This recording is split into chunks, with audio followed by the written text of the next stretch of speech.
Hello, everybody, and welcome to the Foreign Press Association. With one of our most distinguished members, Hollie McKay, who is from the depths of Kabul, or at least Afghanistan, has been reporting ever since the Taliban took over. As everybody else was running for the border, she was running the opposite direction to get back into Afghanistan, where she'd been covering for some time. And this is no mean feat. I mean, I would be scared about reporting in Afghanistan. But the Taliban don't have a thing about ex-redheads and Brits the way they do about women, as we've seen.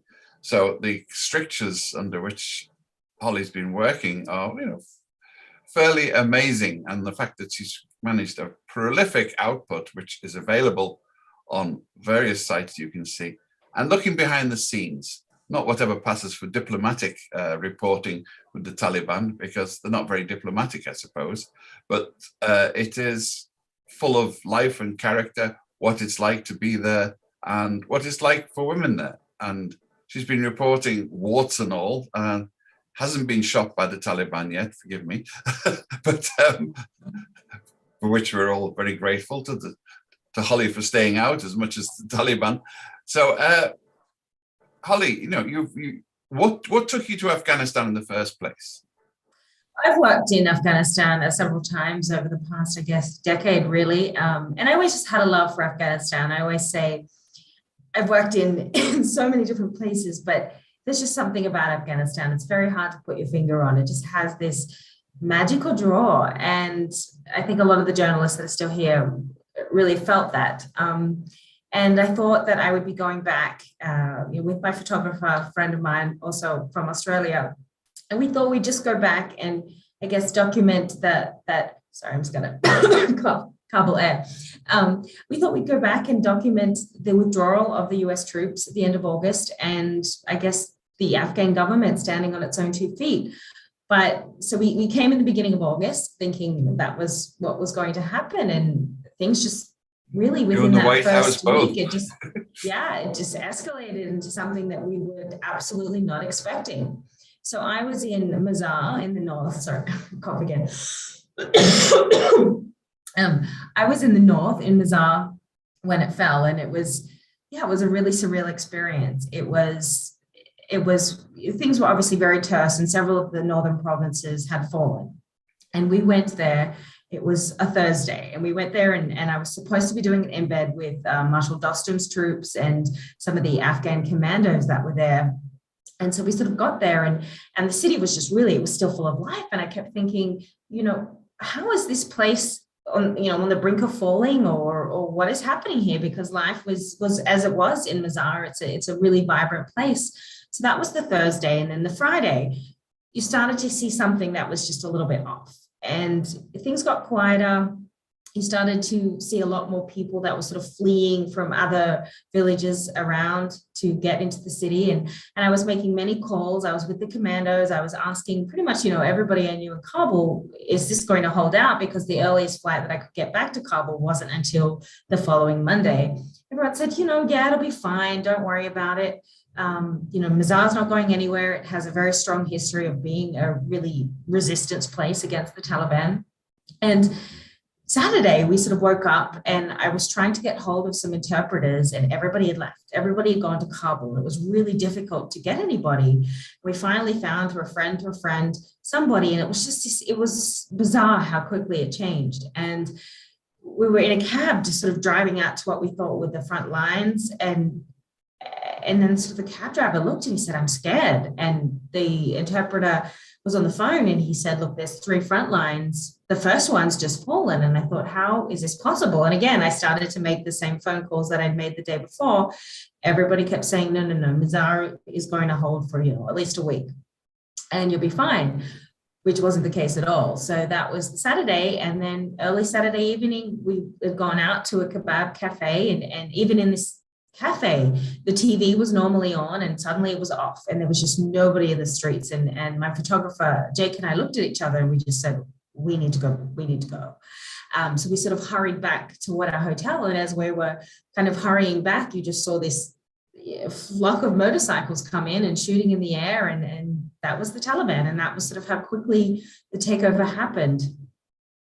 I mean, from the outside, it looked very much as though it was choreographed, that everybody knew their steps, that, okay, well, Yeah, they're it coming, we move absolutely out and let them take over, and nobody yeah, it gets injured in the absolutely making. was. And I think that's really points to the systemic corruption that has existed in Afghanistan, since the US came in. And I think that's really undervalued. It's something that I really, really believe that probably the most fatal mistake that the United States made really was not only kind of enabling, I guess, this huge foreign cash flow that introduced people to corruption, but really turned a blind eye to it and didn't address it. And that was, I guess it was that vacuum that really brought the Taliban in. And a lot of the commanders had sold out basically, earlier in advance. They'd gone and taken meetings with the Taliban and had made agreements that a lot of the foot soldiers didn't make. And that was something that really broke my heart. So, for example, the commander that I'd been with, the Special Forces a commander I'd been with the night before, and I was supposed to be back out with him again on Saturday, and I kept trying to call him and he wasn't answering. Eventually, he, explained the story to me. He's out with his troops, and it was about 4 o'clock that afternoon, and, they're trying to hold this line. And then he just sort of gets a call and says, well, Dostum had left and his commander had left, and basically was told, if you want to live, you better run. And it broke my heart because I thought, just how many Afghan soldiers had died in this war, just unfathomable numbers. And everywhere you drive, you see their graves marked in places, and it breaks my heart because I think of the sacrifices that they made and how many of them were sold out by their leadership above them and were basically just left to the slaughter. That goes back to the original sin of the invasion, when the CIA used warlords like Dostum as their surrogates, isn't it? Yeah. And, and I still see it now, of this kind of idea of trying to pump up these sort of warlords. And I don't know when we get to this point and realize that era is over, that era is done. And the Taliban is here, and I don't see any sort of way that the US or any other international community can successfully support any sort of resistance group without igniting another civil war. And I don't believe that is what Afghanistan needs. What about, the Taliban they're selling themselves. And I think there's other people who want to talk to them as selling them as the new improved Taliban, who are, not the recidivist Islamic, ferocious Islamic terrorists that they used to be. What is your sense of this? It's absolutely the case. And I think that, the Taliban that existed in the 90s was obviously an incredibly brutal regime that, it was a very different time. There wasn't the social media, there wasn't the accountability that there is now. Certainly the Taliban still does commit, troves of atrocities, but to say that they're the same Taliban of the 90s, I don't think is accurate at all. I think, we don't know what will happen in the future, but certainly now you can see a very concerted effort from all levels of the Taliban really to for me, for example, I pretty much all the time am treated with respect. I haven't had I was detained once, but beyond that I haven't had any too many hairy encounters with them at all. Things haven't really changed. They haven't put together their jirga yet, which means they haven't really fully formed their government or solidified what their laws are going to be, their Sharia laws and that interpretation. So right now it's this sort of strange holding period. And I don't know how long that holding period will go for, but right now, a lot of the bans that were in place in the 90s aren't happening. We don't have the morality police yet. They haven't been activated. So there's certainly a lot of changes that are happening, and the Taliban is certainly trying to portray a somewhat softer image.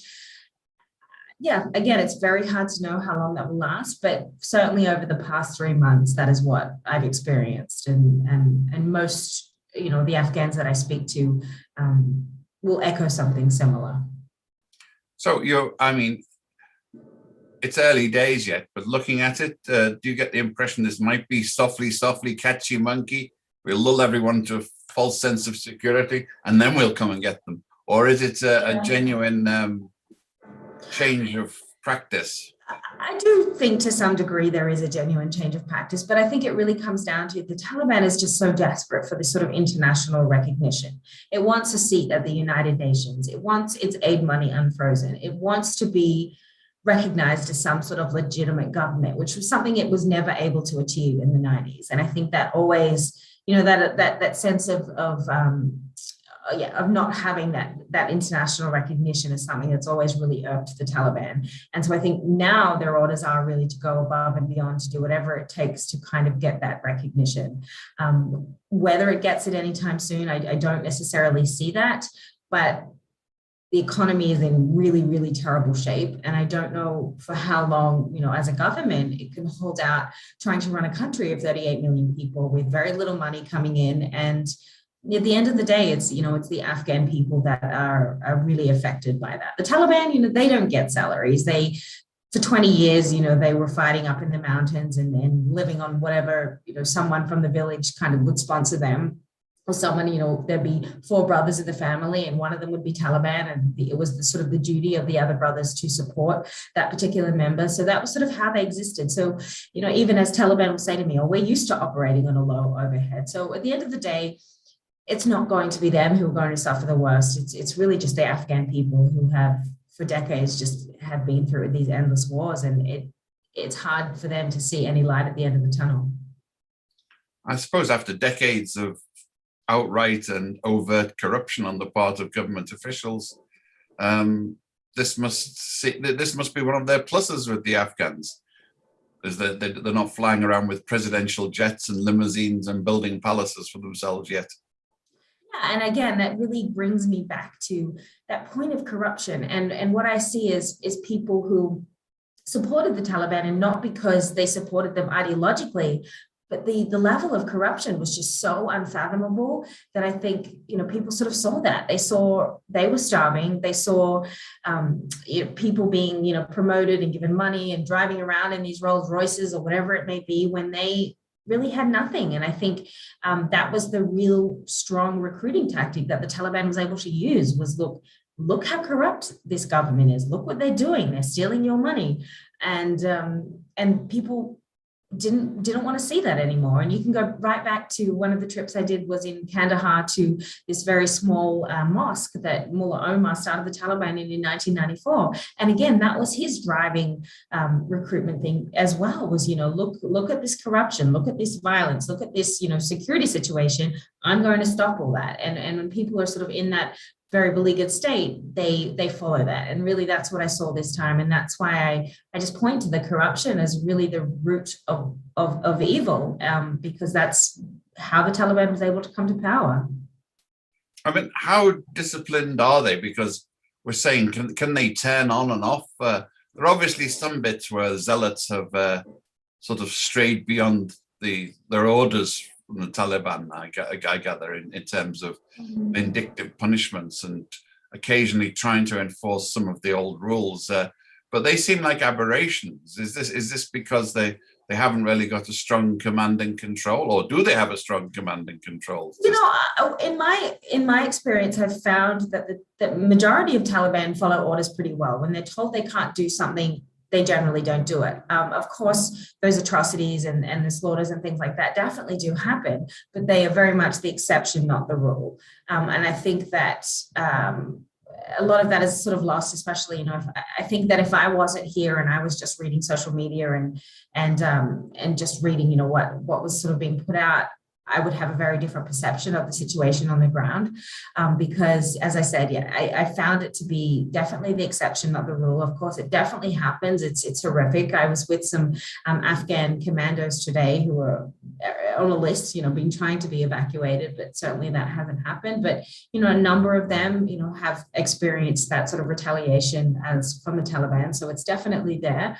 But it's sort of what I've seen is it's not happening on a kind of mass scale. And for the most part, the Taliban's have been told, that they can't act on those personal vengeances, and certainly some do, but majority don't, and they do follow rules. For example, a couple of months ago, I don't know if you remember, but a photographer friend of mine had taken pictures of several of the Taliban's in Bamiyan province, and they were on these swan boats in a lake, and they had their weapons, and they looked absolutely ridiculous. So they sort of got made fun of a lot on social media, and then after that, I guess it was the Carneys, really, I guess the MOI came out and said you were not allowed to go and do these sort of you can go and do these recreational things, but you can't have your weapons with you. And since then, I haven't seen a single one carrying a weapon on they go to this fun park as well. They'll go on the Ferris wheel, but I haven't seen any of them I thought those pictures were rather fetching. Yeah, so they do follow orders. When they're told, you can't do something, I found that to be, generally speaking, that's the case. That's, well, I mean, we have to put ourselves in other positions. When we look at the atrocities carried out by Western troops, when people exceed their orders, nobody holds the Pentagon responsible. Nobody holds anyone responsible. Yeah. So, occasional indulgences, is the Taliban showing their old colors, or is it just aberrations from people who've been through a long war and have grudges to pay off? Certainly, and I think I can imagine it'd be very hard for a lot of the Taliban's to, suddenly have this opportunity to go after someone who may have, killed their brother or killed their father or whatever it is, and to not act upon it. So that certainly does exist. But again, going back to that recruiting point, most of the Taliban that I speak to, it's the same thing again. It's the US came in and they raided my house 15 times, or they killed my cousin, or something that they haven't experienced from the war, and usually something that shaped them very young, something that they experienced as a child or as a teenager. And it was that sort of driving force that they felt, well, who are these foreigners to come into our country and kill our people?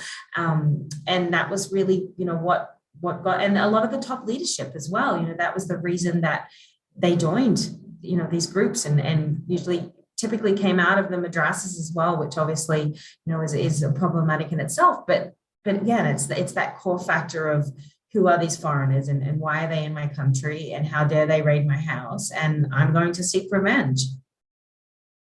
Yeah, I can't imagine the feelings of the family that was blown up with the drone by the airport.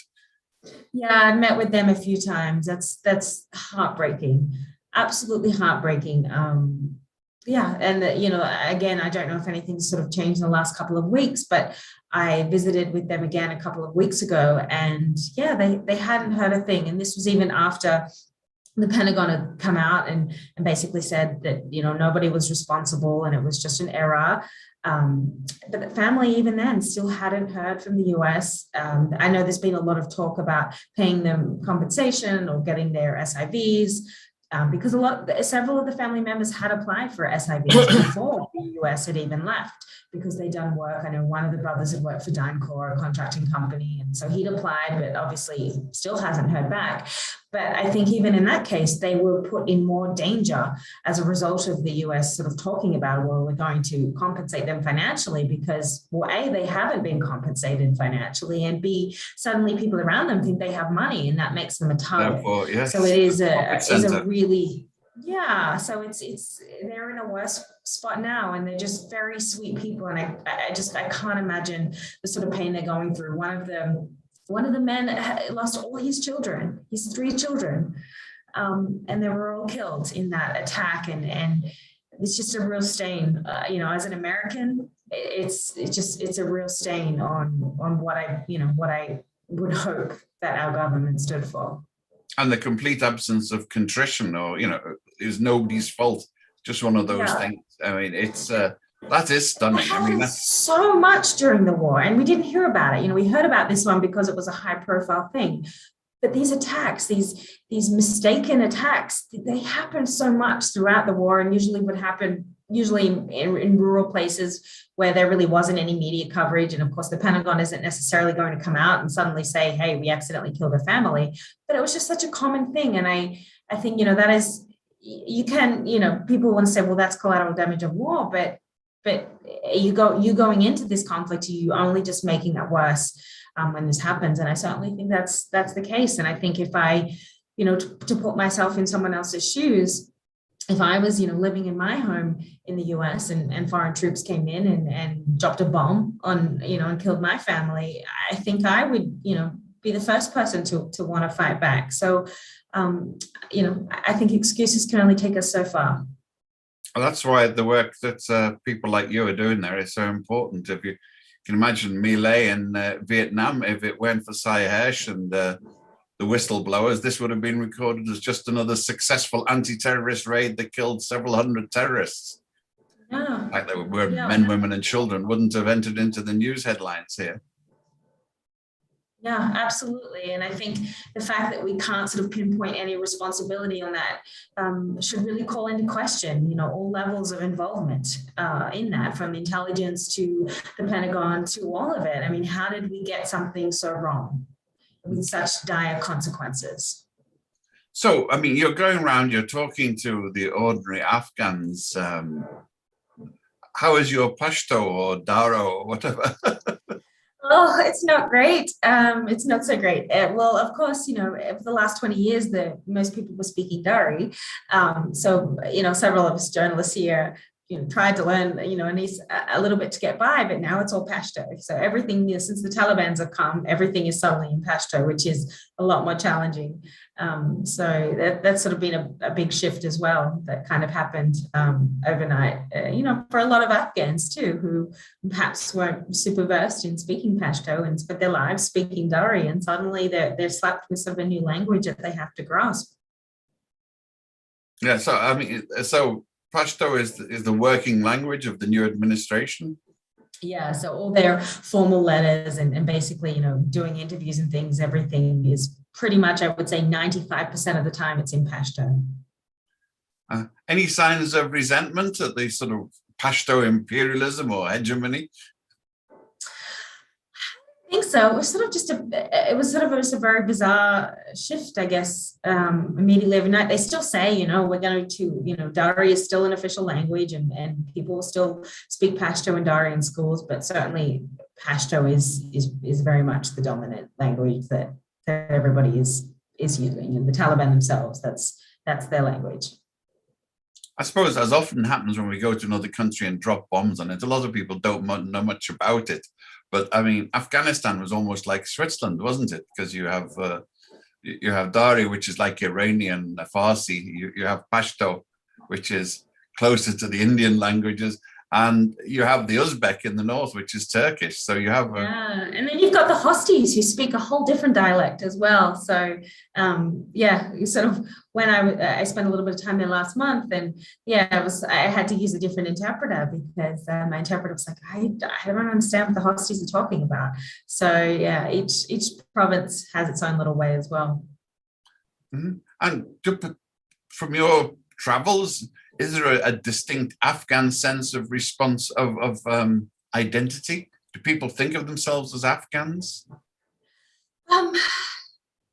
They do. You still sort of see a lot of people that is, trying to leave. That's something that I have to deal with every day. Is just a plethora of emails or LinkedIn messages, or somebody gets hold of my WhatsApp number and everybody's sort of just begging you to get their family out, or, a lot of the girls, especially that I speak to, are all trying to leave. So you certainly have people that are a huge section of the population, I think, that has really given up on Afghanistan in that sense. I generally find, of course, there are definitely people that are under threat and need to leave, but generally, when you sort of get to the core of the reasons why, it does come down to economic migration.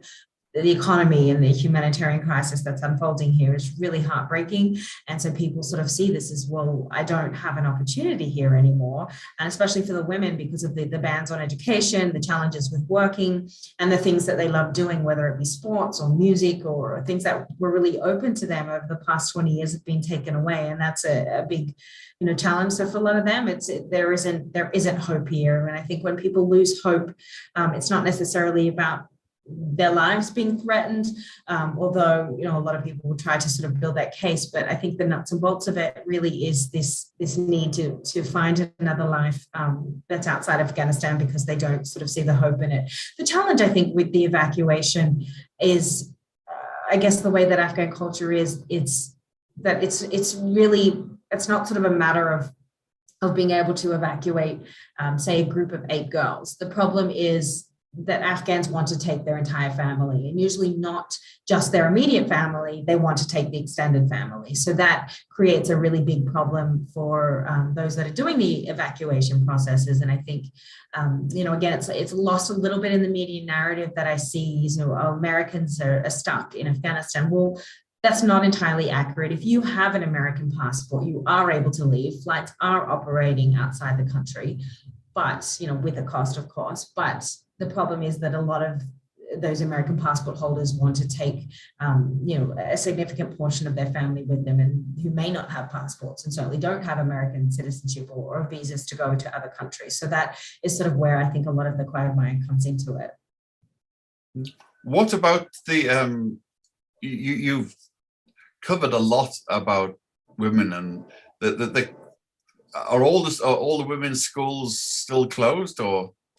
Yeah, I think they did open in about, I want to say, about 6 provinces, but since then even they have been closed. I know Herat, they'd opened the girls' school there, which was an optimistic sign, but I just got back from Herat this morning, and unfortunately they closed them again. So they play a little bit of these games with it, which is very strange. And when you talk to the education ministry, they say, oh, we're just trying to arrange transport. For some reason, they use this excuse of, girls have to have completely separate transport. We can't have them going to and fro school and possibly, mixing with boys. So this is sort of the excuse that they use. And it's unfortunate because most of the schools were segregated anyway. And, transport wasn't sort of an issue, but for some reason the Taliban has made it an issue.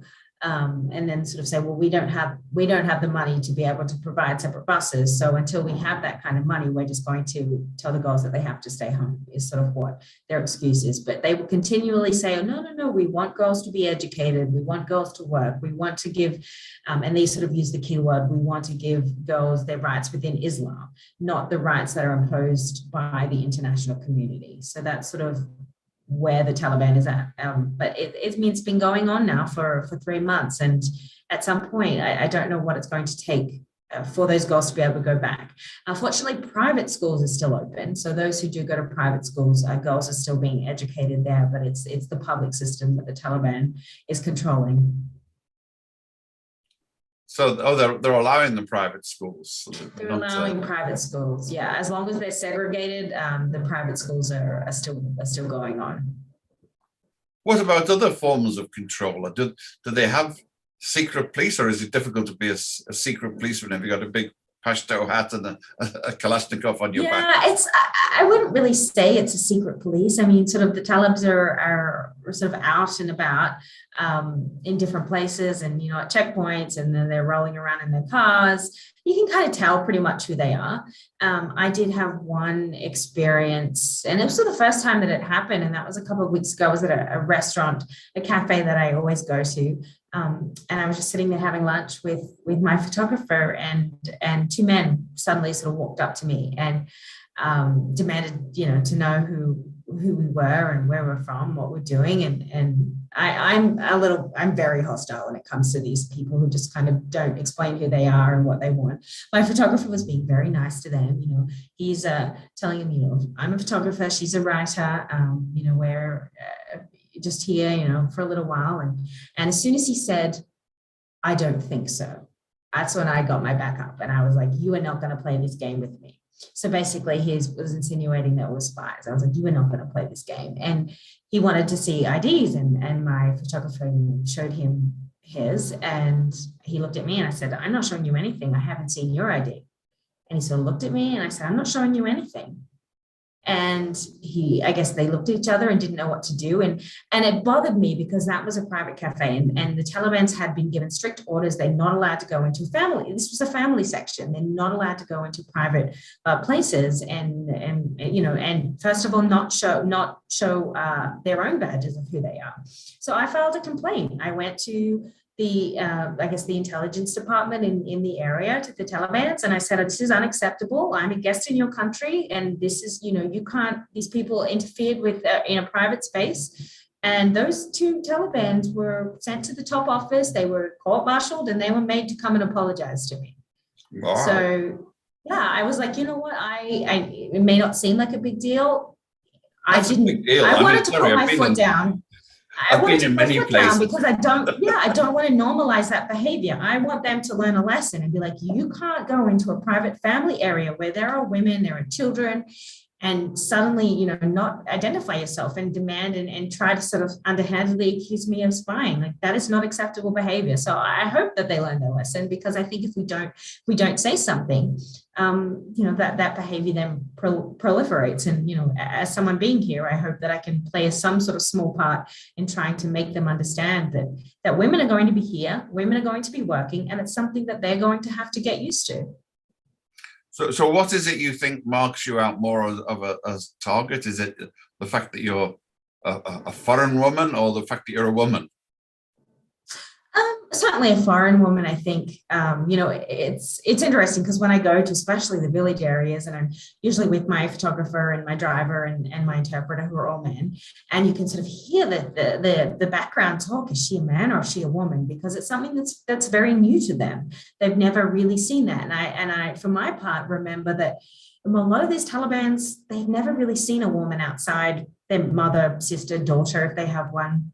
So their lives have been very enclosed. So this sort of idea of even seeing a foreign woman who's out there working, interviewing, doing things exactly as a man, I guess, would do, is something that they have to learn as well, that they are trying to wrap their own heads around. So I, try to make it a point of even when they won't look at me, I will stare them down. And when I walk into a room and 80% of the time I'm not greeted, but I will make a point of going to stand right next to the men and making sure that somehow I am acknowledged, because it's something that I feel that they are going to have to get used to. And I would say probably 90% of the time they eventually break, even the ones that don't want to look at me, that don't want to acknowledge me. Most of the time, by the end of the conversation, they're looking at me and they're saying goodbye. I certainly have an advantage in being a foreigner. I don't think that a local, would have perhaps the same sort of cordial response that I get, but I don't want to normalize them not acknowledging me. So that's sort of, I guess, the approach that I decided to take. After the first couple of weeks, I was, a lot more demure. I, kind of stood to the back and just did my interviews. But after that, I decided that I wasn't doing anybody any favors in sort of accepting that role. And if there's something a little bit more bratty that I can do about it, then I'll do it, because they're going to have to learn, if they want to govern a country, to live in a cosmopolitan world, that they're going to have to learn to deal with women. It's interesting. It's like almost a sociological canary in the coal mine, and that it would suggest that for most of them, the misogyny isn't actually internalized. They're doing it for appearances. They think this is what they're supposed to do. It's not because. Yeah, and I think a lot of them genuinely think that they're being respectful. A lot of them are genuinely taught, not to look at a woman, not to, and that is to them, that's a term of respect. Certainly many of them are misogynist, but many of them, think that that's being respectful to me. So you just kind of have to feel out each situation to kind of see how far you push it. I was working in Herat yesterday, and I was up on the Iranian border, and one of these Talibans told me I should stay in the car, and I just looked at him and said, I didn't think so. And got out and did my interview, and everything was fine. So I think once they get over this initial shock, I hope he probably thought he was being protective. Take something away from it. Sorry? He probably thought he was being protective, chivalrous. Yeah, he probably did. And it's hard to know who thinks they're being respectful and who's just being an a-hole. But for me, I'm going to go about my work. As quickly as in whatever fashion I can, and I learn something from it, and hopefully they do too. Well, Frank Gomez it's cold up in them there mountains, isn't it? He's asking, what effect will winter, hunger, poverty, and economic collapse in terms of opposition to the regime? Is opposition possible, feasible, likely? Yeah, and that's something when people certainly get hungry and they get angry enough, you never know what's going to happen. You don't know, how people will sort of mobilize in that way. I don't see, I guess, just sort of in terms of sheer weaponry, I don't really know how an opposition group would be able to kind of stand against the Taliban in that way, just because they don't have, to put up a fair fight. I don't think that they have the resources, equipment, or money for that. But certainly, it's going to be problematic for the Taliban's as winter comes, because it's just heartbreaking what's happening on the ground. And I guess to give you some context, when I came the beginning of August, I think it was 72 Afghanis to the US dollar, and it's almost 100 now. So that is how much the currency has devalued just in this 3-month period. It's dizzying, and I don't know how much lower it's going to go. And of course, with that, you've got inflation. The cost of just basic goods is going up, and the level of unemployment. The foreign footprint is no longer here, and it's just, I don't know how long Afghans are going to be able to sustain that, especially during the winter. The public hospitals are just overrun, and they were underfunded to begin with, or not necessarily underfunded, but again, victims of corruption and a lot of other problems. But right now they're just teeming, and a lot of the clinics that would have been here and the humanitarian groups that would have been here that would have been able to sort of take some of that burden, they're no longer here anymore. So it's just an awful situation all around that just gets worse by the day. And I think that the US and really the international community is going to have to at some point make some of these uncomfortable decisions about how to deal with the Taliban, because you can either keep the aid frozen, not recognize them in the hopes that they will improve their human rights record, in the hopes that they won't harbor terrorists. But while that happens, the other choice is that Afghans are going to just continue to starve and die, and that's going to be on our watch too. So I think it's not a great choice either way, but that's an uncomfortable decision that I think diplomats are going to have to make, and sometime soon, because I don't know how much worse the situation can really get. I mean, one of the interesting signs is there have been demonstrations. Women have been out demonstrating. I presume there are demonstrations about food prices as well as women's education and other things. And put it this way, you don't get many demonstrators in Hong Kong nowadays. No. Yeah, and you certainly are seeing those waning. I think, in the initial days, there was a lot of protesting. And of course, the Taliban didn't know how to deal with that. And so they dealt with it in the most, brutal way in trying to stop it. But I think, even that, unfortunately, is really waning as people are just trying to find enough food to survive and feed their families and get on with life. And I think the deeper that we get into winter, and it's already very cold here, but the deeper that we get into winter, the less protesting that we'll probably see, because people are again, just trying to survive.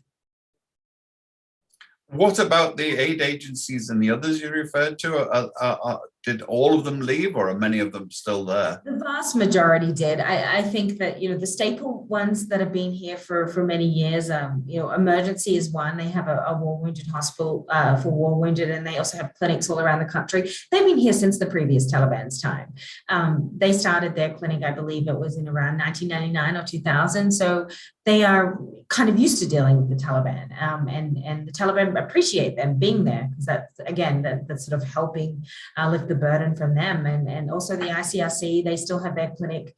Incredible person, Alberto Cairo, an Italian doctor who came in the 90s and just refused to ever leave. And so, he's obviously helped countless Afghans get their prosthetics. So ICRC is still here. So you still have those sort of staple groups. There's a great Irina Salimi is a German hospital for children that are usually with birth defects, and they're great, and they're still here. But all sort of the aid agencies that you would see kind of coming in and helping with food deliveries or sort of just supporting different causes. And there were a lot of them. It was, there were NGOs basically everywhere. You don't see the extent to those anymore. So it's really just, I think, a group of those larger organizations that already had fairly stable facilities, and usually ones that are used to dealing with the Taliban because they dealt with them back in the 90s. And they're the ones that I found that are really still here. But generally speaking, I don't see too many.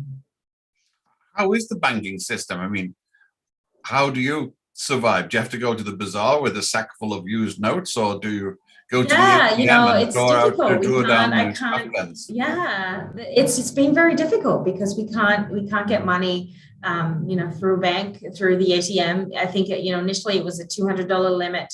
I think it's gone up now to 400, but still it's, you have long waits. You can't access money particularly easily. It's very hard to get a Western Union transfer. It's sort of just relying on friends that are being able to kind of use the bazaar system, really, the sort of the underhanded hawala system. It's really the only way that people here are kind of surviving right now if you have access to that. It's that in itself is a tough system, but the banking system is definitely is suffering big time. People just can't access their own money, and to even get your own money, to get that limited amount of money, in the beginning, people were lining up for days. It was like a 4-day wait or something, basically, to get that money. And then you would have to do it all over again in a couple more days so that you could get the next week's allotment. So there's just no money coming in. And I think that is a terrifying concept. And it's being reduced by the day because there is just nothing coming in. So, I mean, the money it's all in the money that's already there. It's not, you're not getting, you can't go and draw on your American or Australian bank accounts from there. No, I think, the Taliban is able to make a little bit of money, for central banking system just through, taxation and, other kind of basic day-to-day governance, but that is really the money it's using to, I guess, circulate around, and the central bank sort of uses that, but the private banks and things, they're the ones that can't, they can't get the cash coming in, and it's just, they're no longer, they used to auction off the US dollars. Well, the Taliban don't want the US dollars anymore. They want everything in Afghani, and so it's causing this very, very dire crisis that's happening, and there's just no other way for people to get money. I mean, I had a friend of mine that tried to transfer money through Western Union just so that I could give to people who needed it. He has an NGO, and I just was never able to get that money. It's unfortunate because I wanted to be able to support some of just the people that, the workers at the house and people that we know that have lost their jobs or are really struggling. And we wanted to be in a position to kind of support them directly, but I could not access the money and that. To what extent is that US sanctions or other sanctions, financial sanctions? Yeah, it's more just the point that there isn't the physical cash there. There just isn't the physical cash there to do that. There's just the banks, for example, the central bank would usually use its remittances through the Bank of China. So the Bank of China would be the one to then, be able to release them the money that they needed. But even the Bank of China, which still has somewhat of a diplomatic relationship with the Taliban, has still put a freeze on that. So there is physically no cash. So obviously, you used to be able to use a credit card. You used to be able to, pay for things that way, and now obviously that is not an option. Everything has to be paid for in cash, but people just don't have the cash anymore, and people haven't been getting their salaries. Government employees.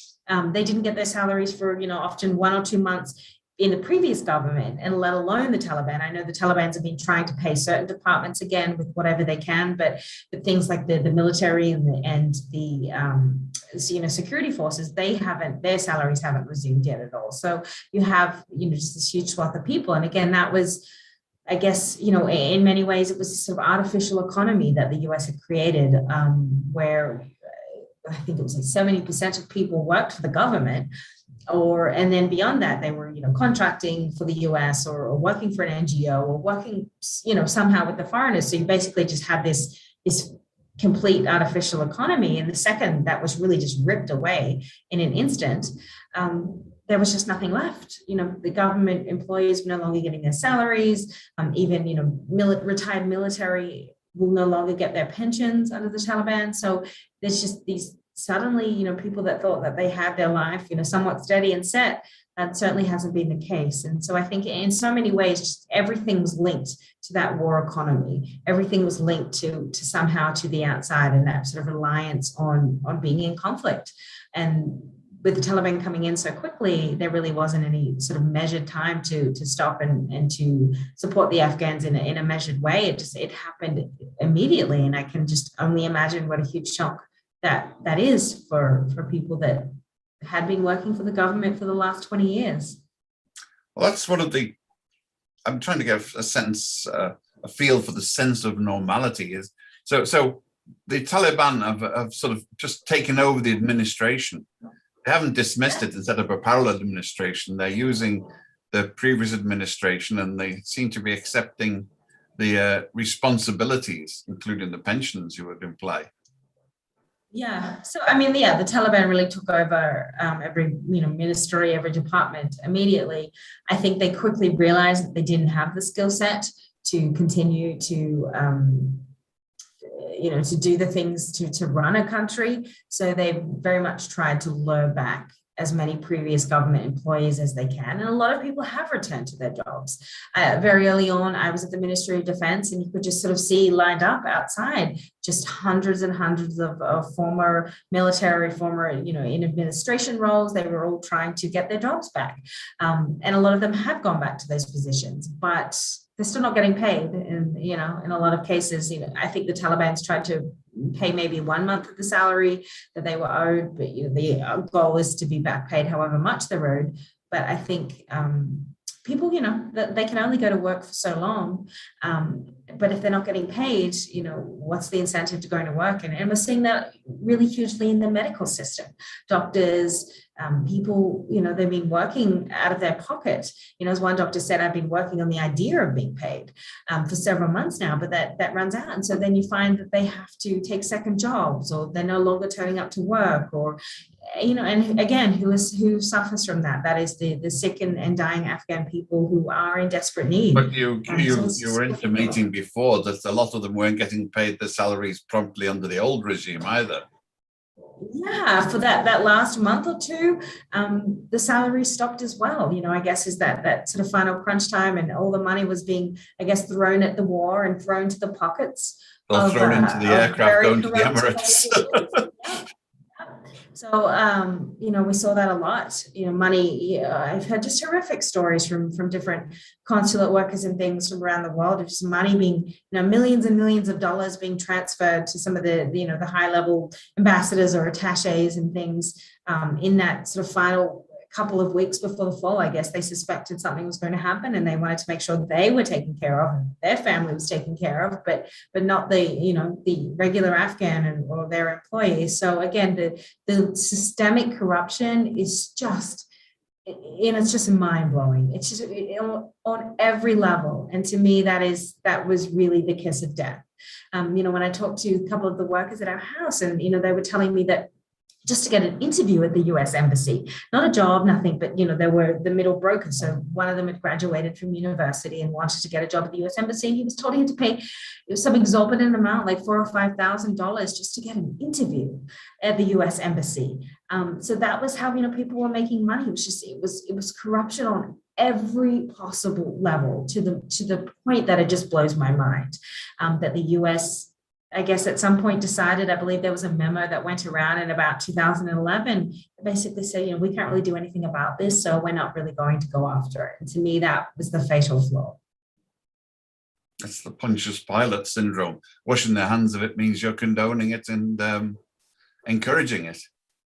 Absolutely. And it's it's, and it's something I take it personally too, because, that, we are as hardworking Americans and many parts of the world too. And a lot of us really wanted to support Afghans. And it's unfortunate that we weren't able to really give the Afghan people the support that they needed because that money was squandered, and let alone the countless lives that were senselessly lost in all of this. But, at the end of the day, I think, for a lot of people, that it was a country that was very poor, still very poor, but it was sort of flushed with this foreign cash and this poor economy. And the sort of the corruption it became so normalized and in every possible way. And that really did Afghanistan in. Frank Gomez says, which countries are most likely to stand by Afghanistan now? Is this right. So Russia is still, there are still several embassies open. The Russian embassy is still open. The Pakistani embassy is still open. The Uzbeks still have their embassy open. Qatar doesn't, but it, has sort of, I guess, a fairly strong, obviously the Taliban office has been in Doha for a long time. So Qatar still has a sort of strong ties with the Taliban. Who else is still open? China, I don't think it has its embassy open, but it certainly is in, talks with the Taliban in normalizing that relationship as much as possible. So that's sort of the extent. I do think, providing that the Taliban doesn't go and do anything hugely, egregious, I think other countries may, especially in Asia, will slowly perhaps start to pivot, maybe not necessarily normalize relations, but certainly have that dialogue. And that's sort of what the Taliban has been trying to seek to get to as much as it can. Again, when I was in Herat, there was a big delegation of Turkmenistan was there. They were having talks with the Taliban. So I think, definitely in the neighborhood, things will start to shift. And I think as more countries shift, we may see that, spread further into the Middle East and other places. Oh, and Iran as well. Iran has its embassy open in Afghanistan too. So it's really just kind of the neighbors, except for, Tajikistan and a few others that still haven't developed the diplomatic relations. But I do see that perhaps slowly shifting, maybe not on the level where the US will recognize them or that Europe will recognize them anytime soon. But I think within the neighborhood, I think it will become something of a pragmatic relationship. But again, it really depends what stance the United States is going to take, because I think that countries, is pretty much, as one Taliban said, I think countries do want to have a relationship with us, but they're scared of the United States. So people will look to the United States and see what actions the United States may take. Will it sanction countries? Will it, how much is it going to kind of crack down? So I think a lot of it, people are just kind of waiting for the US to make a move. Well, what's your feeling? I mean, it's quite clear, even from this distance, that there was a lot of under the table collusion. You do not evacuate 100,000 people from an aircraft from an airport surrounded by hostile forces unless there's been some pretty solid handshaking during. The Taliban covered the evacuation, presented as American triumph, but it is cooperation and diplomacy as well, isn't it? Yeah, and I think that was sort of looked at, especially in the US by a lot of media and conservative media as being this. How dare you talk to the Taliban? And I get that. I mean, the Taliban have done some atrocious things, on Afghan forces, on US forces, as an insurgent group. But again, sometimes, there has to be necessity and pragmatism that comes into diplomacy.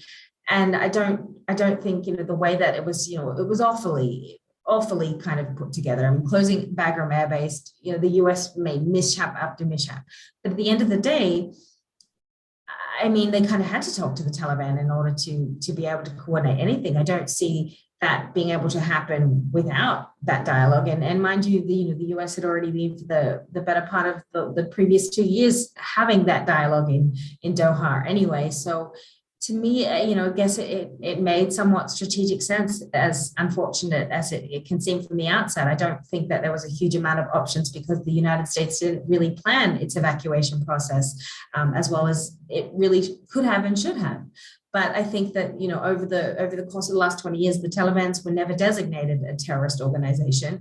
Certainly elements of them were, like the Haqqani network and obviously Al-Qaeda, but the Taliban weren't, because that was a strategic decision made over several administrations so that they could keep that window open for dialogue. Because I think in the back of every administration's mind, eventually they knew that they're going to have to resolve this with some sort of political discussion, political agreement, and they can't do that when they're designated a terrorist organization. So that window was left open for that reason.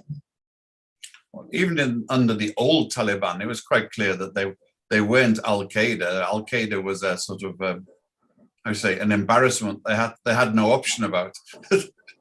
Yeah. And I think, that is, again, that's lost. And I know it's very frustrating to a lot of Afghan friends over the years. Why is the US going after ISIS when the Taliban are so much more, and they do attacks a lot more frequently through the insurgency? But, and it's hard to explain it, that's because the goals are very different. And that's the way that the US will view things, through the lens of the Taliban are very much a nationalistic centered organization. They don't have, this is, I found this to be, out of 99% of the Taliban you talk to, they don't have any aspirations to launch attacks anywhere outside their country. Their big goal is they don't want foreigners in their country, invading their land. Their goal is to have Afghanistan as the Islamic emirate and run it the way that they see as their interpretation, whereas these groups like Al-Qaeda, like ISIS, these other terrorist organizations have much more broad-reaching goals. They don't necessarily see the border of Afghanistan. They see things through sort of this global caliphate, and obviously that is a threat to the United States and its interests, as opposed to the Taliban all the neighbors. Wanting to control just what is within their boundaries. So that's a big sort of strategic difference. Well, we're coming towards the end now. You have to go. I think I said you had a dinner appointment. I hope it's a good one. Yes, it's always good. We have some good foreign friends coming over that have spent. One of them is a gem. Who's sort of lived here through, really the 90s, lived through every war here, really through the Soviets, and then, through the civil war that happened in the 90s and the first Taliban takeover, and then the war, and then now. So it's always, great for me to sort of hear those perspectives of people that have really dedicated their lives to Afghanistan and have spent pretty much their entire lives here from A to B. Well, look, from your colleagues in the Foreign Press Center in New York, from our bunker opposite the UN or opposite Wall Street, deepest solidarity to you, because what you're doing is extremely important, and I wish more people were doing it. And people can have a look and see Hollie's work. We put the web links up. She's doing a lot of work for News, as KNEW. Z or Z, depending on whether you're Australian or British or American.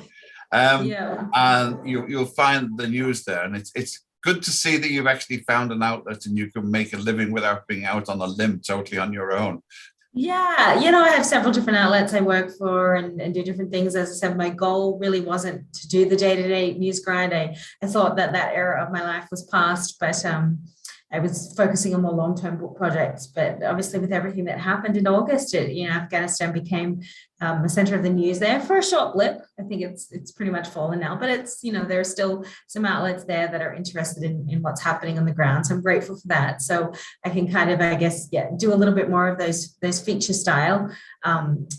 Feature style for me is important. My news writing days are I think in the past for a while, but and then I can use that again for my book materials going down the road. So it's been a exhausting but fruitful and bizarre and fascinating and heartbreaking and many different things over the past few months. So it's certainly an honor and a privilege for me to be able to kind of be here through this transition period.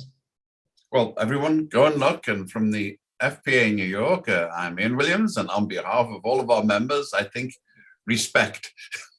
Thank you. I appreciate that. Thank you, everybody. See you again soon, we hope. See you at our holiday party in a week or so. If you see the notices, come and join us. Enjoy. You can't come, Hollie, sorry, but we'll send you a Christmas cake. I am going to come back in December. I'm not sure exactly when, but I have commitments. So I'm going to come back for at least a little while. We will host you. Yeah, I will. Thank you, Ian. I really appreciate your support. Okay, bye. Bye.